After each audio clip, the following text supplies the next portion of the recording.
বিরতির পর স্বাগত। এখন খবর বিস্তারিত। কোচিতে ফিরলেন ইরাকে জঙ্গি কবল থেকে মুক্ত 46 জন নার্স। এয়ার ইন্ডিয়ার বিশেষ বিমানে তারা কোচিতে পৌঁছেছেন। তিরকিটে আটকে রাখা হয়েছিল ওই নার্সদের। সব প্রতীক্ষার অবসান। আজ কোচিতে ফিরলেন ইরাকে জঙ্গি কবল থেকে মুক্ত 46 জন নার্স। এয়ার ইন্ডিয়ার বিশেষ বিমানে তারা কোচিতে পৌঁছেছেন। এই 46 জন নার্স ছাড়াও দেশে ফিরিয়ে আনা হয়েছে ইরাকে থাকা আরও 137 জনকে। তিরকিটে আটকে রাখা হয়েছিল এই নার্সদের। পরে বৃহস্পতিবার তাদের নিয়ে যাওয়া হয় মসুলে। জঙ্গি কবল থেকে নার্সদের মুক্ত করা মোদী সরকারের বড় সাফল্য বলেই মনে করা হচ্ছে।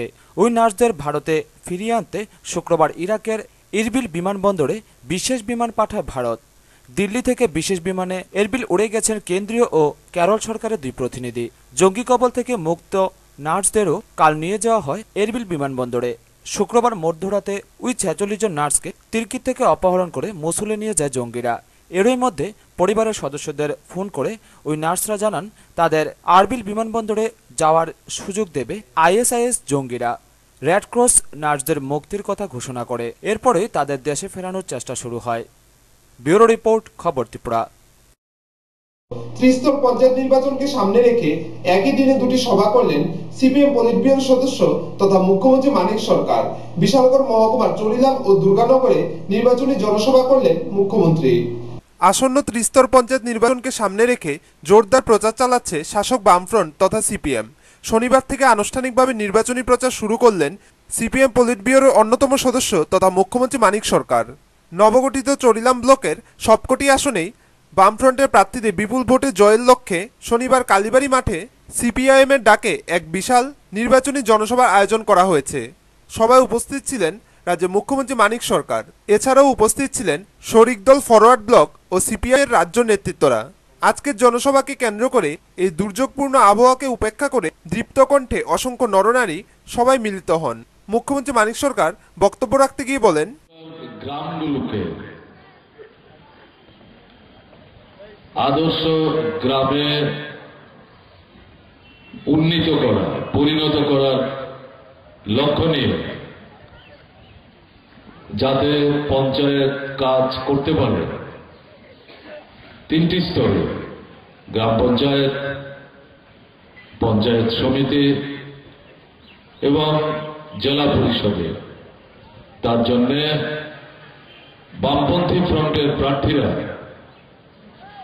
যারা যেখানেই দাঁড়িয়েছে তাদেরকে বিপুল ভোটে জয়যুক্ত করবার জন্য আমরা আপনাদের সকলের কাছে আন্তরিকভাবে অনুরোধ জানাচ্ছি, আবেদন আদর্শ গ্রামে পরিণত না হয় তাহলে রাজ্য আদর্শ রাজ্যে উন্নীত হবে না, পরিণত হবে না। আদর্শ গ্রাম বলতে আমরা কি বুঝি? বামফ্রন্ট কম থাকবে এবং জলে পোকা মাকড় থাকবে না, এই জল খেয়ে মানুষ অসুস্থ হবেন না। গ্রামের ছেলে মেয়েদের পড়াশোনার জন্য যেতে না হয়, বাড়িতে থাকবে, মা বাবার সঙ্গে থাকবে, গ্রামের পুকুরে চান করবে, গ্রামের মাঠে খেলবে, গ্রামের স্কুলে পড়বে। গ্রামে স্বাস্থ্য পরিষেবার জন্য স্বাস্থ্য কেন্দ্র থাকবে। এই স্বাস্থ্য কেন্দ্র আগরতলার জিবি হাসপাতালের মতো হবে না, কিংবা বিশালগড়ের যে মহকুমা হাসপাতাল তার মতো হয়তো হবে না, দরকারও নেই। সভায় কর্মী সমর্থকদের উপস্থিতি ছিল লক্ষণীয়। এদিকে রাজ্যে সার্বিক উন্নতি ও উন্নয়নের গতিকে অব্যাহত রাখতে আসন্ন ত্রিস্তর পঞ্চায়েত নির্বাচনে বামফ্রন্টের সমস্ত প্রার্থীদের বিপুল ভোটে জয়যুক্ত করার আহ্বানে শনিবার বিশালগড়ে দুর্গানগর বাজার এক বিশাল নির্বাচনী জনসভার আয়োজন করা হয়। জনসভায় উপস্থিত ছিলেন রাজ্যের মুখ্যমন্ত্রী মানিক সরকার, অর্থমন্ত্রী ভানুলাল সাহা এবং অন্যান্য স্থানীয় নেতৃবৃন্দ। সভায় মুখ্যমন্ত্রী মানিক সরকার তার ভাষণে ত্রিস্তর নির্বাচনে বামফ্রন্টের প্রার্থীদের বিপুল ভোটে জয়যুক্ত করার আহ্বান জানান। এমনকি কেন সিপিএম কে ভোট দেবেন আর কেনই বা বিরোধীদের ভোট দেবেন না সে সম্বন্ধে বিস্তারিত ব্যাখ্যা করেন। এখন তো এরকম ঘটনা ঘটে না, বাচ্চারা স্কুলে যেত না, স্কুলই নাই, বাবার সঙ্গে মাঠে কাজ করতে যেত, চায়ের দোকানে, মিষ্টির দোকানে, গাড়ি পরিষ্কার করার কাজ, রিক্সা মেরামত কাজ, এ সমস্ত জায়গায় দোকানে দোকানে সাধারণ কাজ, অল্প পয়সার কাজ, পেটে ভাতে খেয়ে থাকতো। এরকম পরিস্থিতি তো এখন নাই। বাচ্চাদের সবাইকে স্কুলে নিয়ে যাওয়া হচ্ছে। আমাদের ত্রিপুরা ভারতবর্ষের মধ্যে এখন সাক্ষরতায় প্রথম। ভারতবর্ষের এখন 30-32টা রাজ্য। এই 30-32টা রাজ্যের মধ্যে সমস্ত রাজ্যকে পেছনে ফেলে সাক্ষরতায় ভারতবর্ষের মধ্যে আমরা এখন 1 নম্বর হয়ে গেছি। বিশাল বড় গ্রামে গ্রামে হিন্দু মুসলমান যারা একসাথে বসবাস করেন, এটাকে শুধু মুসলমানরাই করে? তাদের ঈদের উৎসবের পিঠা পুলি মিষ্টান্ন এটা কি হিন্দুদের তারা ভাগ করে খাওয়ান না? আমরা হিন্দুরা অংশগ্রহণ করি না? করি তো। আবার দুর্গোৎসব হিন্দুদের উৎসব, সেই উৎসবে শুধু কি হিন্দুরাই করেন? মুসলমান তারাও তো অংশগ্রহণ করেন। সভায় কর্মী সমর্থকদের উপস্থিতি ছিল লক্ষণীয়। ব্যুরো রিপোর্ট, খবর ত্রিপুরা। রাজ্যে ত্রিস্তর পঞ্চায়েত নির্বাচনের দিন যতই সন্নিকটে আসছে ততই প্রচার ঊর্ধ্বমুখী হচ্ছে বাম তথা সিপিএম এর। দক্ষিণ জেলার রাজনগর কালীবাড়ি সিটে অনুষ্ঠিত হয় সিপিএম এর রাজনগর ব্লক ভিত্তিক নির্বাচনী জনসভা। সভায় প্রধান বক্তা ছিলেন সিপিএম কেন্দ্রীয় কমিটির সদস্য তথা রাজ্যের স্বাস্থ্যমন্ত্রী বাদল চৌধুরী। রাজ্যে ত্রিস্তর পঞ্চায়েত নির্বাচনের দিন যতই এগিয়ে আসছে ততই তেজি হচ্ছে বিভিন্ন রাজনৈতিক দলগুলির নির্বাচনী প্রচার। যদিও প্রচারের দিক দিয়ে অনেকটাই এগিয়ে শাসক বামফ্রন্ট তথা সিপিএম। শনিবার প্রচণ্ড বৃষ্টির মধ্যে দক্ষিণ জেলার রাজনগর কালীবাড়ি শেডে অনুষ্ঠিত রাজনগর ব্লক ভিত্তিক সিপিএম এর নির্বাচনী জনসভা। সভায় প্রধান বক্তা ছিলেন সিপিএম কেন্দ্রীয় কমিটির সদস্য তথা রাজ্যের স্বাস্থ্যমন্ত্রী বাদল চৌধুরী। সভায় এছাড়াও উপস্থিত ছিলেন সিপিএম রাজ্য কমিটির সদস্য তথা স্থানীয় বিধায়ক সুদন দাস, জেলা পরিষদের প্রার্থী হিমাংশু রায়সহ ব্লক এলাকার 19টি পঞ্চায়েতের বাম প্রার্থী ও স্থানীয় নেতৃত্বরা। প্রচণ্ড বৃষ্টিকে উপেক্ষা করেই ব্লক এলাকার বিভিন্ন পঞ্চায়েতগুলি থেকে অসংখ্য কর্মী সমর্থক মিলিত হয় সভাস্থলে। সভায় মহিলাদের উপস্থিতি হার ছিল অনেক বেশি। সভায় প্রধান বক্তার ভাষণে সিপিএম কেন্দ্রীয় কমিটির সদস্য বাদল চৌধুরী বলেন,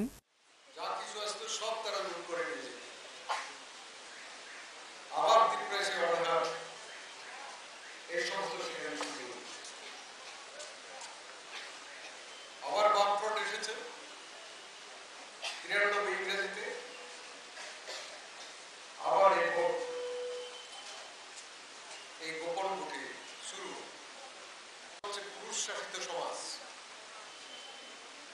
আপনি ঘরেই থাকেন, সেখানে যদি স্বামী স্ত্রী সম্পর্ক, কিন্তু স্বামীর নির্দেশ মানা ছাড়া আমাদের কোনো পথ নেই। তিনি যা বলবেন তিনি হচ্ছেন সর্বশেষ কথা। তারা লেখাপড়া শিখলো কিনা, মেয়ে হলে সেই মেয়েকে ঠিক মতো যত্ন পায় কিনা, এসব একটা বেশি গুরুত্ব ছিল। তো আমরা একটা দেশকে এগিয়ে নিয়ে যাও, পৃথিবীর মধ্যে শ্রেষ্ঠ দেশে রূপান্তরিত করব, অথচ আমাদের যে সমাজ ব্যবস্থা তার মধ্যে যতজন পুরুষ আছেন তার সমান হচ্ছে নারী। কথায় কথা বলা হলে অর্ধেক আকাশ নারীদের। সুযোগই ছিল, চাকরি তো তাদের কম জায়গা, দিলে কি হবে, বিয়ে হবে তারপর চলে যাবে। বিধায়ক সুদন দাস বলেন, এই রাজ্যের যে সামগ্রিক উন্নয়ন, সেই উন্নয়নকে ত্রিস্তর পঞ্চায়েতের মাধ্যমে এগিয়ে নিয়ে যাওয়ার পরিকল্পনা নিয়ে কাজ করে আসছি।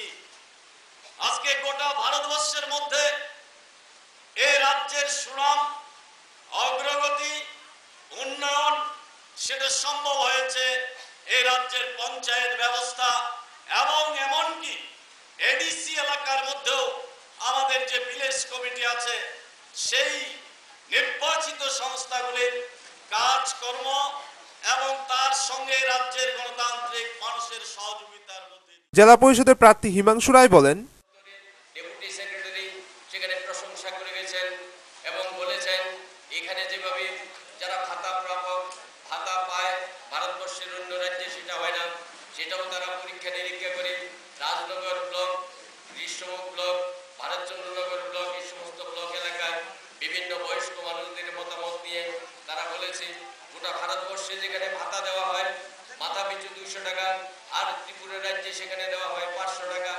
এছাড়া গোটা ভারতবর্ষে 3 রকমের ভাতা, আমাদের রাজ্যের মধ্যে 30 রকমের ভাতা দেওয়া হয়। উল্লেখ্য, রাজনগর ব্লকের 19টি পঞ্চায়েতের 4টিতেই আগেই বিনা প্রতিদ্বন্দ্বিতায় জয়লাভ করেছে বামফ্রন্ট। পঞ্চায়েত সমিতির 13টি আসনের মধ্যে 2টিতেই বিনা প্রতিদ্বন্দ্বিতায় জয়লাভ করেছে সিপিএম প্রার্থীরা। আজকের এই সভায় সাধারণ মানুষের উপস্থিতির হার ছিল লক্ষণীয়। ব্যুরো রিপোর্ট, খবর ত্রিপুরা। নিয়ে নিচ্ছে ছোট একটি বিজ্ঞাপন বিরতি, সঙ্গে থাকুন। বিরতির পর স্বাগত। ত্রিস্তরীয় পঞ্চায়েত নির্বাচনকে সামনে রেখে সিপিআইএমের কৈলাসহরের উত্তরাঞ্চলের বাবুরবাজারে শুক্রবার বিকেল 4টায় এক নির্বাচনী সভা অনুষ্ঠিত হয়। সভায় কৈলাসহর বিভাগীয় কমিটির সম্পাদক বিজয় রায় তীব্র ভাষায় বিজেপি দলকে আক্রমণ করেন। আক্রমণ থেকে বাদ যায়নি কংগ্রেস দলও। কৈলাসহরে কিছু কংগ্রেস বিজেপি দলের সঙ্গে হাত মিলিয়েছে। বিজেপি ও কংগ্রেস ভাই ভাই, এরা কেউই গরিব মানুষের কথা ভাবে না। এই জনসভায় উপস্থিত ছিলেন কৈলাসহর বিভাগীয় কমিটির সদস্য সুধীর দেব, জেলা পরিষদের প্রার্থী সুলতান আহমেদ, আব্দুল খালেদ প্রমুখ। বিজয় রায় উনার ভাষণে বলেন, এরা এমন জানোয়ার এরা যে কিচ্ছু মানে না, লোয়া খায় না, আর একটা ড্রাই জিনিস খায় না, বলবো কিন্তু এরা একটা পারে পায়খানার টাকা মানে মানুষের করতেছে আমার কথা না। ওইখানে কংগ্রেস করতেছে, ওই যে লম্বা দাঁড়িয়ে ছিল, ওই যে বাসা ছিল, সে কিন্তু কংগ্রেস, আমি কংগ্রেস, এটা একটু দেওয়া হয় না আপনারা বলে ভাই আমরা কিটা দেখতাম বদলাও সেটা দেখতাম। এখন টিউবওয়েল গাড়ছে 2 পাইপ না 3 পাইপ দিয়ে টিউবওয়েল করে দিয়েছে মাটিতে, বাকিটা ধান হয়ে গেছে। আর আমি বললাম এটা টিপা দিয়ে বললাম খালি পড়ে না, ছোট বাচ্চা। জনসমাবেশে কর্মী সমর্থকদের উপস্থিতি ছিল লক্ষণীয়। ব্যুরো রিপোর্ট, খবর ত্রিপুরা। ম্যালেরিয়া সংক্রমণ থেকে রেহাই পাচ্ছে না খোয়াই মহকুমাবাসীরা। এবার ম্যালেরিয়া সংক্রমণে খোয়াই মহকুমা হাসপাতালে ভর্তি হলো খোয়াই দ্বাদশ বালিকা বিদ্যালয়ের উপজাতি ছাত্রীনিবাসের 2 ছাত্রী। ম্যালেরিয়া যেন এ রাজ্য থেকে পিছু ছাড়তে নারাজ। এখনও খোয়াই মহকুমা হাসপাতালে ম্যালেরিয়া রোগে আক্রান্ত হয়ে ভর্তি থাকা রোগীর সংখ্যা প্রায় 50। এরই মধ্যে আমাদের কাছে খবর পৌঁছায় খোয়াই সরকারি দ্বাদশ শ্রেণী বালিকা বিদ্যালয়ের উপজাতি ছাত্রীনিবাসেও ছড়িয়ে পড়ছে ম্যালেরিয়া। বিদ্যালয়ের উপজাতি ছাত্রীনিবাসের 7ম শ্রেণীতে পাঠরতা 2 জন ছাত্রী পার্বতী রিয়াং এবং তৈলরং দেববর্মার গায়ে এই রোগের সংক্রমণ ধরা পড়ে। তাদের বাড়ি তেলিয়ামোড়া মঙ্গিয়াকামী ব্লকের নোনাছড়ায়। বুধবার খোয়াই স্বাস্থ্য দপ্তরের পক্ষ থেকে একটি দল মহকুমার বিভিন্ন বিদ্যালয়ের বোর্ডিংয়ে বাসরত ছাত্রছাত্রীদের মধ্যে এই রোগের সংক্রমণ ঘটছে কিনা তা দেখতে ছাত্রীনিবাসে গেলে ওই 2 জন ছাত্রীর গায়ে এই রোগের সংক্রমণ ধরা পড়ে। তাদের ভর্তিও করানো হয় খোয়াই মহকুমা হাসপাতালে। তাছাড়াও বিদ্যালয়ের বোর্ডিংয়ের আরও 4 জন ছাত্রী সাধারণ জ্বরে ভুগছেন, তাদেরও পাঠানো হয় খোয়াই মহকুমা হাসপাতালে। এই বিষয়ে আমাদের সাথে কথা বলেন বিদ্যালয়ের ভারপ্রাপ্ত প্রধান শিক্ষক মানিকলাল দাস। 3 জনের একটা টিম আসে এবং আমাদের অনুরোধ করে যে আমাদের বোর্ডিংয়ে প্রায় এখন 72 জন স্টুডেন্ট রয়েছে, এসটি মেয়ে রয়েছে, ওদের ব্লাড টেস্ট ওরা করবে। আমার পারমিশন চাইতে এসেছিলো, আমি সঙ্গে সঙ্গে পাঠিয়ে দিই, কারণ আমি জানি যে সারা ত্রিপুরায় যখন চারদিকে বেশ বেশি পরিমাণ ম্যালেরিয়া হচ্ছে, তো ওরা টেস্ট করার পরে ধরা পড়ে যে 2টি মেয়ের ব্লাডে ম্যালেরিয়ার চাম রয়েছে।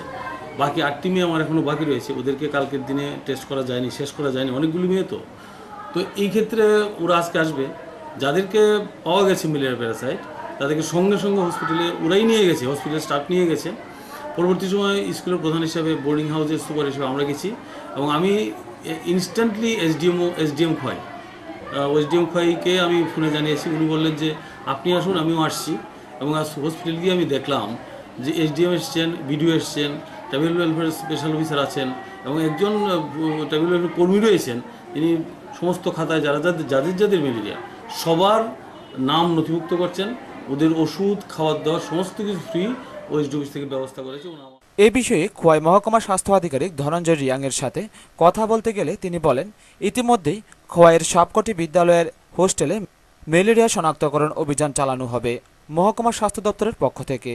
তাছাড়া তিনি বলেন, এই সংক্রমণ খোয়াই শহর থেকে হয়নি, বিভিন্ন প্রত্যন্ত অঞ্চলের ছাত্রছাত্রীরা বসবাস করে হোস্টেলে, ফলে তিনি মনে করছেন এই রোগের জীবাণু তাদের গায়ে আসছে সেখান থেকেই। পজিটিভ পাওয়া গেছে গার্লস স্কুলের হোস্টেলে, কয়েক গার্লস স্কুলের হোস্টেলে। এই পেশেন্টও আমার এরিয়ার না, মুঙ্গিয়াকামি পিএইচসির আন্ডারে মানে বাসিন্দারা এখানে থাকতো, পড়াশোনা করতো। প্রিভেন্টিভ হিসেবে আমরা সব হোস্টেল, যত হোস্টেল আছে পাইয়ে, যেমন বয়েজ স্কুলের হোস্টেল আছে, সিনিয়র বিদ্যার্থীগণ হোস্টেল আছে, আমরা এখানে আজকে টেস্ট করামো, সাইড বাই সাইড আমরা ডিবিটি স্প্রে করামো। আমার মনে না, আমি বিশ্বাস করি এটা এখান থেকে পাই আইসি, ইনফেক্টেড হইয়া পাই আইসে এখান থেকে, ভিতরে জান লই আইসে যখন বাইর থেকে আইয়ে, এখন এটা সত্য থেকে এটা এখন এটা হচ্ছে দেখা দিচ্ছে। খোয়াইতে এই রোগের সংক্রমণ প্রত্যন্ত অঞ্চল থেকে জীবাণু আসার ফলে ঘটছে তা ধারণা করলেও এদিন আমাদের ক্যামেরায় কিন্তু ম্যালেরিয়া রোগ ছড়ানোর রসদগুলি ধরা পড়ল খোয়াই শহরের জনপ্রিয় বালিকা বিদ্যালয়ের বোর্ডিংয়ের আশপাশ থেকেই। বোর্ডিংয়ের আশপাশে জল জমে আছে বহুদিন ধরেই, নোংরা দুর্গন্ধ ছড়াচ্ছে। বোর্ডিং চত্বরে জল নিষ্কাশনের ব্যবস্থা নেই। আসলে যত কথাই আমরা বলি না কেন, নিজেরা যদি একটু সতর্ক থাকি তবে ম্যালেরিয়া হবে কেন? স্কুল কর্তৃপক্ষ আগে থেকে যদি বোর্ডিংয়ের আশপাশ পরিষ্কার পরিচ্ছন্ন রাখত, তাহলে হয়তো বিদ্যালয়ের 2 জন সপ্তম শ্রেণীর ছাত্রীদের পরীক্ষা ফেলে রেখে হাসপাতালে দিন কাটাতে হতো না। ব্যুরো রিপোর্ট, খবর ত্রিপুরা। এসএফআই কৈলাসহর বিভাগীয় কমিটির উদ্যোগে শহীদ অরুণ দেবের 25তম শহীদান দিবস উপলক্ষে কৈলাসহর রামকৃষ্ণ মহাবিদ্যালয়ে এক রক্তদান শিবির অনুষ্ঠিত হয়। শিবিরে 3 জন ছাত্রী সহ মোট 25 জন রক্তদাতা স্বেচ্ছায় রক্তদান করেন। শহীদ অরুণ দেবের 25তম শহীদান দিবস উপলক্ষে এসএফআই কৈলাসহর বিভাগীয় কমিটির উদ্যোগে কৈলাসহর রামকৃষ্ণ মহাবিদ্যালয়ে এক রক্তদান শিবির অনুষ্ঠিত হয়। রক্তদান শিবিরে 3 জন ছাত্রী সহ মোট 25 জন রক্তদাতা স্বেচ্ছায় রক্তদান করেন। এসএফআই সারা বছরই রক্তদান শিবির আয়োজন করে থাকে। কৈলাসহর আরজিএম হাসপাতালে জরুরি ভিত্তিতে রক্তদান করে থাকে। কৈলাসহর বিভাগীয় কমিটির উদ্যোগে 1990 সালের 8ই জুলাই সিমলার কিষানপুর বুথ কেন্দ্রে কংগ্রেস টিউজিএস ঘাতক বাহিনীর দ্বারা আক্রান্ত হয়ে আমাদের এসএফআই ত্রিপুরা রাজ্য কমিটির অন্যতম সদস্য কমরেড অরুণ দেবকে নৃশংসভাবে খুন হতে হয়েছিল। সেই শহীদ কমরেড অরুণ দেবের প্রতি শ্রদ্ধা জানিয়ে আমাদের এই বছর 2 তারিখ থেকে 8 তারিখ পর্যন্ত সপ্তাহব্যাপী